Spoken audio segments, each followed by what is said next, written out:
Have you ever seen the movie The Wolf of Wall Street?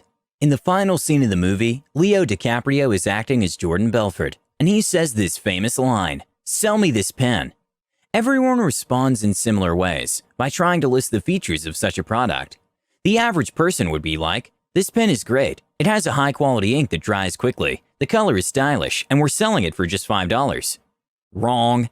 If you want to know why this method of selling does not work, stay with us as we teach you all the basics of selling, so that you can sell literally anything to anyone. Let's get started. Understand why people buy.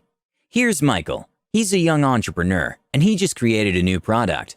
The product is a wooden cube, decorated with a few shapes here and there. Now, this cube doesn't really look that good, and doesn't even have any real purpose. It's just a cube. But it's actually pretty expensive. This piece of wood cost $150. Michael will have a really hard time selling this cube. He can promote it as the best wooden cube ever, spend thousands in marketing strategy, and still not sell it to anyone. He could hire the best salesman in the world, and he would still just sell a few.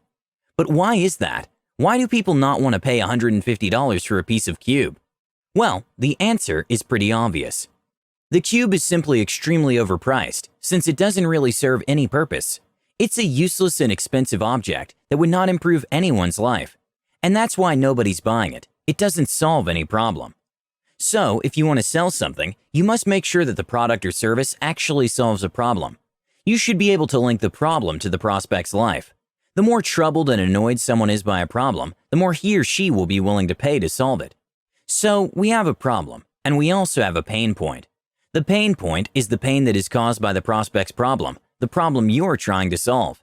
You have to identify or even create that pain point in order to get them to want to buy. Everything we do it for two reasons. 1, to avoid pain. 2, to gain pleasure. For example, if you're thirsty and go drink a glass of water, why have you done that? To avoid the pain of being thirsty. Now, here's the thing you should always remember. Avoiding pain is much more motivating than gaining pleasure. And that's what I advised you to use when selling. Identify their pain point. Now that you know what a pain point is, you need to know how to find it. Even if the problem might be the same, the pain might be slightly different from person to person. Let's make a quick example. If you're a broker and you're looking for people to invest, what's the problem of the people you'll speak to on the phone? Not having money. And what's the pain point? Well, to find that out, you need to go deeper. For example, a pain point related to not having money might be not being able to go on wonderful vacations with the family. Another pain point could be not paying off debt. If you know what the pain point is, you can leverage that to your advantage. I'll explain how later in this video. The more you know about the problem and pain of your prospect, the better you'll sell. They want to feel understood, and you can't make them feel that way if they don't resonate with you. The easiest way to identify their problem is to actually ask, but not something like, "What's your problem?" That's a weird, inappropriate question. In the example of the broker, here's what he could ask. "So Rick, I know you've been having trouble raising money lately, is that true?" Let's pretend Rick says yes, and that he's looking to make more money. The next logical question is why. "I hear you, Rick. Let me ask you this question. Why is making more money important to you?" And Rick will give away his pain point. Another strategy you can use is to understand the life of the prospect. So instead of this last question, the broker could ask, "I hear you, Rick. Let me ask you this question. Do you have a family?" This way he'll understand if Rick has a family, and if he does, he probably wants to provide a better life to them by making more money. As I said, the more important a problem is in your prospect's life, the more he or she will be willing to pay to solve it. And this brings me to the next point. Amplify their pain. As soon as you identify their pain point, you can amplify it to raise your chances of selling successfully. The more amplified the pain is, the more you'll be able to sell at a higher price, since your prospect wants to solve that problem ASAP. There are many ways to do this. Here are 2. 1. Use storytelling.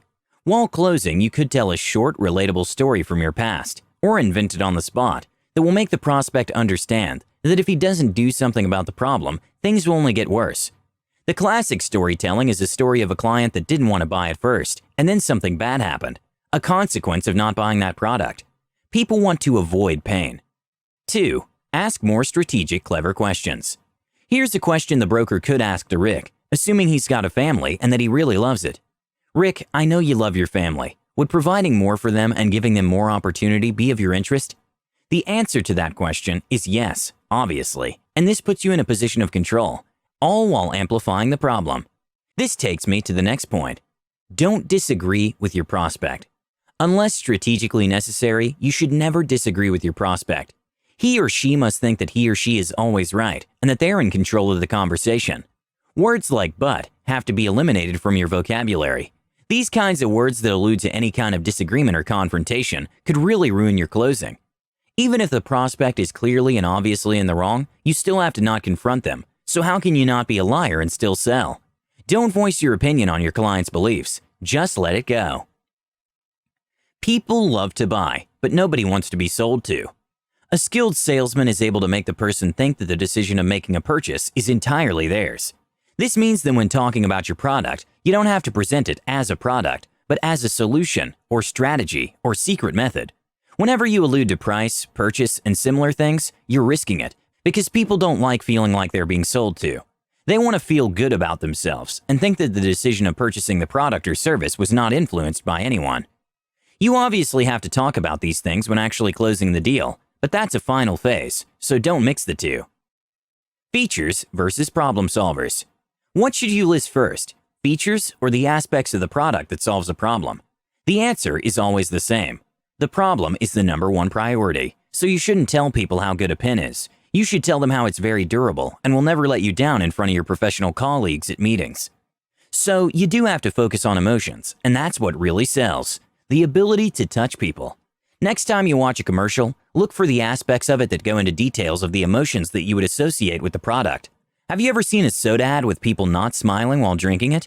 It's because they want you to associate the soda with positive feelings. Something like, if you get this soda, you'll be happy. Have a script. If you are or you're trying to become a professional salesman, you must have a script. You might even use it if you're just selling other things. A script is not something you should literally read word by word when closing. That would make you sound like a robot, or like you do that all day long. The script is more of a guide, a strategy that you can use to close better. In the script, you should include the questions you should ask to understand their problem and identify their pain point, and replies to the most common objection. Here are some examples that you could include in your script. Let's pretend the client says that he's got no time right now. What do you say? Try this one out. I understand you're very busy. I am too, since I've been in business for years.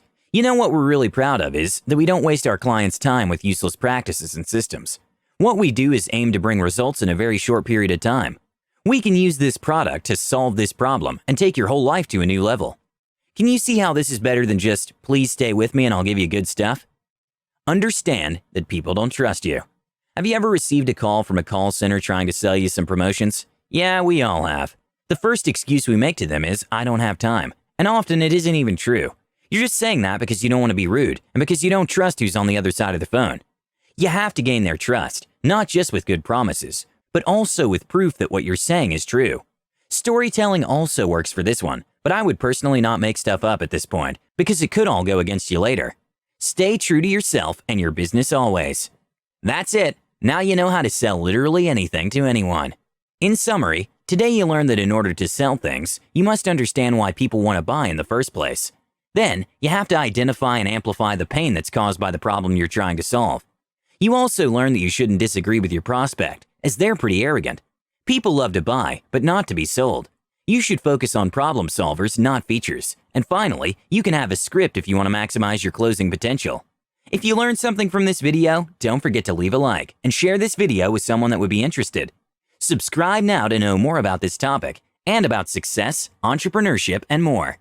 Thank you for watching this video, and I'll see you in the next one.